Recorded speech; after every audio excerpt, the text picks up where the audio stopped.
سبحان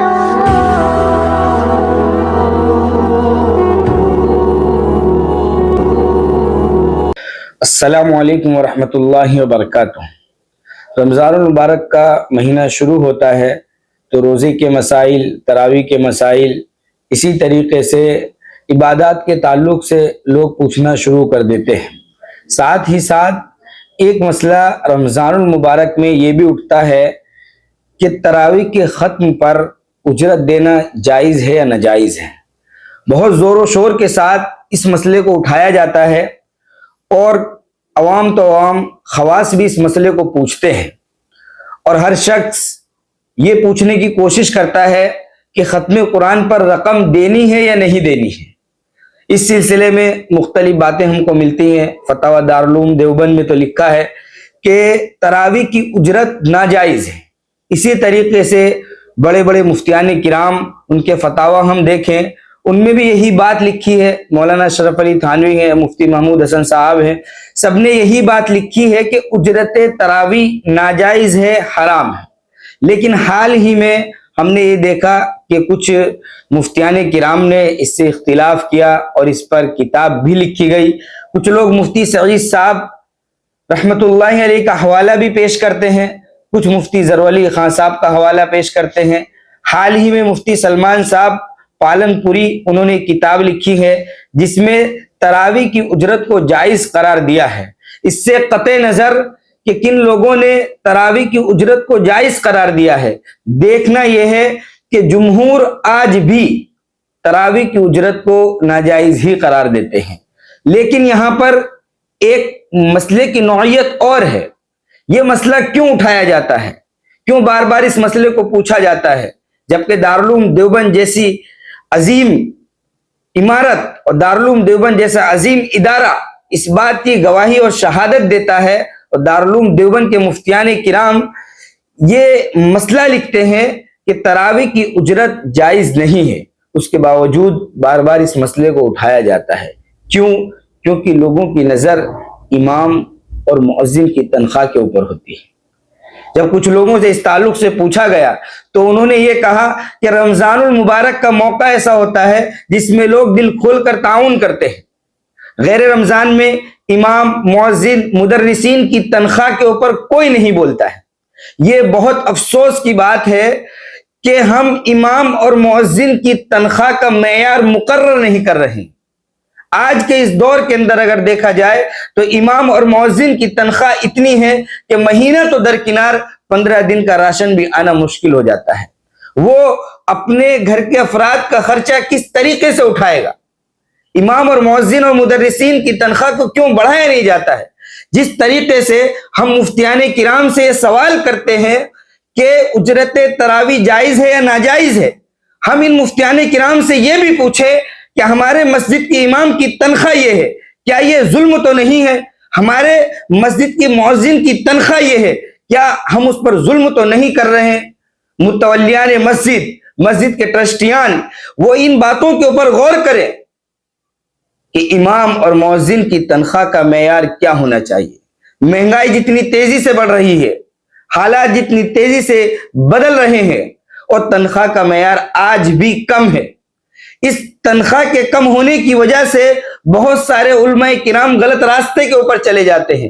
حال ہی میں ہم نے شیخ حنیف صاحب کھروڑ کا ایک بیان سنا جس میں انہوں نے یہ بتایا کہ کتنے علماء کرام ایسے ہیں جو دین کے اوپر اعتراض کرنے والے مسائل یا ان مسائل کو تلاش کرتے ہیں جس سے اسلام کے اوپر اعتراض ہو سکے اور غیروں کے حوالے کرتے ہیں، اور اس کے بدلے میں ان کو 1 لاکھ 1.5 لاکھ اس طرح کی تنخواہیں ملتی ہے۔ جب ان سے ملاقات کی گئی اور ان سے پوچھا گیا کہ آپ اس طرح کیوں کرتے ہیں تو انہوں نے یہی شکوہ کیا کہ قوم ہمیں مناسب تنخواہ نہیں دیتی۔ آج علماء کرام کی تنخواہ پر کوئی نہیں بول رہا ہے، آج امام اور مؤذن کی تنخواہ پر کوئی بولنے والا نہیں ہے۔ بس ہم صرف یہ سوال کرتے ہیں کہ تراویح کی اجرت جائز ہے یا ناجائز ہے۔ یہ سوال ہم کیوں نہیں کرتے کہ ہماری مسجد کا امام ہے، وہ امام بھی ہے، وہ مؤذن بھی ہے، وہ مدرس بھی ہے، وہ صاف صفائی بھی مسجد کی کر رہا ہے، لیکن ہم اس کو تنخواہ دے رہے ہیں 8,000، 10,000، 15,000۔ کام کتنا لے رہے ہیں؟ وہ ایک جگہ مدرس ہے، وہ دوسری جگہ امام ہے، وہ تیسری جگہ مؤذن ہے، یعنی ایک ہی مسجد کے اندر وہ تینوں کام کر رہا ہے، اس کے باوجود بھی تنخواہ کا معیار کم ہے۔ اگر ہم 3 افراد کو رکھیں، مؤذن الگ رکھیں، امام الگ رکھیں، مدرس الگ رکھیں، تو کتنی تنخواہ ہم کو دینی پڑے گی؟ لیکن مسجدوں کے اندر یہ دیکھا جا رہا ہے کہ امام اور مؤذن کی تنخواہ کا کوئی معیار نہیں ہے، جو جی میں آتا ہے وہ طے کرتے ہیں، جو جی میں آتا ہے وہ دیتے ہیں، اور اس کے بعد ہوتا یہ ہے کہ امام کو اپنا غلام سمجھا جاتا ہے، امام اور مؤذن پر سختیاں کی جاتی ہیں، ان کو پریشان کیا جاتا ہے، ان کو ستایا جاتا ہے، اور یہ کہا جاتا ہے ہم آپ کو تنخواہ دے رہے ہیں۔ بھائی آپ کیا تنخواہ دے رہے ہو؟ کتنی تنخواہ آپ دے رہے ہو؟ کیا معیار ہے آپ کی تنخواہ کا؟ آج کے دور میں اس بات کی سخت ضرورت ہے کہ ائمہ مؤذنین کی تنخواہ کو بڑھایا جائے، ان کی تنخواہ کا معیار بلند کیا جائے، ورنہ تو کیا ہوگا کہ ہم کو وہی امام ملیں گے جو کسی کام کے نہیں ہوں، وہی مؤذن ملیں گے جو اذان میں بھی غلطیاں کریں گے، اور پھر اس کے بعد معاشرے کے اندر جو صحیح پیغام مسجد سے جانا چاہیے وہ پیغام نہیں جا پائے گا۔ ہمارے بزرگان دین نے فتاوی کے اندر لکھا ہے کہ مہنگائی کے حساب سے ائمہ اور مؤذنین کی تنخواہ کو مقرر کیا جائے، مدرسین کی تنخواہ کے اندر اضافہ کیا جائے، اور ان کو معقول مشاہرہ دیا جائے۔ لیکن میرے دوستو، آج ہو یہ رہا ہے کہ بس مسئلہ صرف یہی پوچھنا ہے کہ تراویح کی اجرت جائز ہے یا ناجائز ہے، یہ نہیں پوچھنا کہ ایک امام کو ہم کتنی تنخواہ دیں، ایک مؤذن کو کتنی تنخواہ دینی چاہیے، اور ایک مدرس کو کتنی تنخواہ دینی چاہیے۔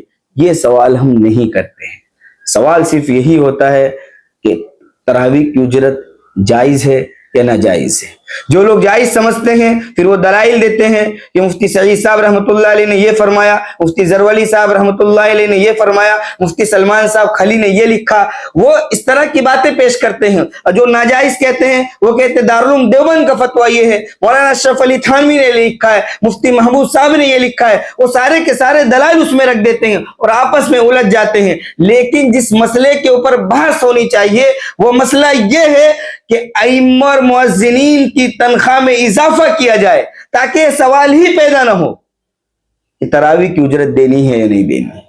آج یہ دیکھا جا رہا ہے ایک شخص امام ہے لیکن تنخواہ معقول نہ ہونے کی وجہ سے وہ عطر بیچ رہا ہے، تنخواہ معقول نہ ہونے کی وجہ سے وہ دکان لگا رہا ہے۔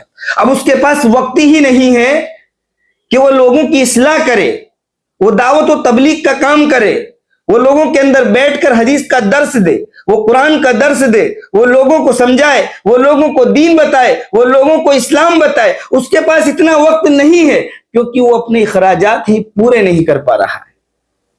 پھر ہم یہ کہتے ہیں کہ مسجدوں سے خاطر خواہ فائدہ نہیں ہو رہا ہے، امام مکمل توجہ نہیں دے رہے ہیں، مؤذنین صحیح طریقے پر اذان نہیں دے رہے ہیں، مسجد کی صاف صفائی کا مناسب انتظام نہیں ہو پا رہا ہے۔ بہت ہی افسوس کے ساتھ ہم کو یہ کہنا پڑ رہا ہے کہ آج ضرورت اس بات کی ہے کہ امام، مؤذن اور مدرس کی تنخواہ کے اندر اضافہ کیا جائے، اور اتنا اضافہ کیا جائے کہ وہ اپنے گھر کے اخراجات بغیر کسی ٹینشن کے پورا کر سکیں۔ ورنہ تو میرے دوستو کہیں ایسا نہ ہو کہ ہم نماز پڑھ رہے ہیں، ہم روزہ رکھ رہے ہیں، ہم قرآن پاک کی تلاوت کر رہے ہیں، ہم ذکر و اذکار کر رہے ہیں، ہم نوافل کا اہتمام کر رہے ہیں، ہم تہجد اور اوابین بھی پڑھ رہے ہیں، لیکن ہماری وجہ سے مسجد کے مؤذنین اور ائمہ کرام پر ظلم ہو رہا ہے۔ تو کہیں ایسا نہ ہو کہ ظلم کی وجہ سے ہمارے اعمال ضائع ہو جائیں۔ اس لیے ہم اس ماہ مبارک کے اندر خاص طور سے اس چیز پر بھی غور کریں اور ائمہ اور مؤذنین کی تنخواہ میں اضافہ کرنے کی کوشش کریں۔ السلام علیکم ورحمۃ اللہ وبرکاتہ۔